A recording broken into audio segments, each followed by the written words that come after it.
Здравствуйте, мои друзья! Сегодня мы с вами приготовим очень вкусную овощную закуску. Она подходит к шашлыкам, к рыбе, к белым сырам. Это турецкая аджика. В чашу блендера выкладываем 2 зубчика чеснока, небольшую луковицу, 2 средних помидорчика. Все я нарезаю кусочками, чтобы облегчить работу блендера.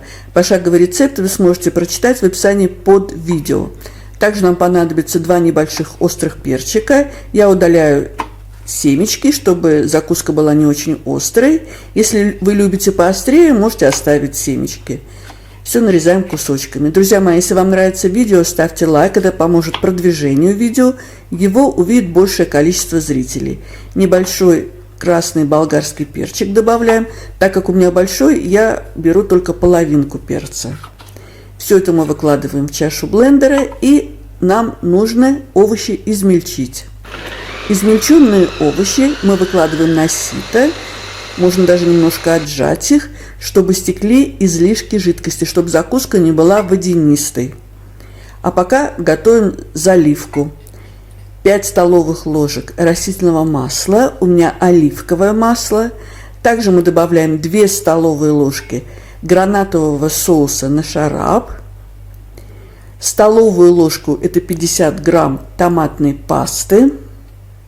Из специй нам понадобится чайная ложка соли, чайная ложка сумаха и пол чайной ложки черного перца молотого. Несколько листиков мяты нужно измельчить, и полпучка небольшого петрушки нам тоже нужно мелко нарезать. Еще нам понадобится сок лимона. У меня лимон большой, поэтому я беру только половинку лимона. Если у вас лимон маленький, можно выжать сок целого лимона. Посмотрите, у нас стекла жидкость. И теперь нам нужно соединить овощи с заправкой. Все перемешиваем. Посмотрите, какая красивая у нас получилась аджика. И теперь мы ее выкладываем в латку.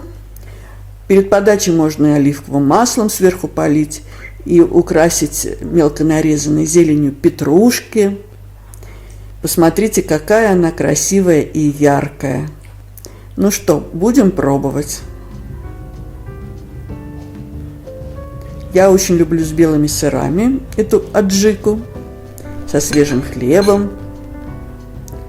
Друзья мои, это очень вкусно, это очень просто, это быстро. Приготовьте.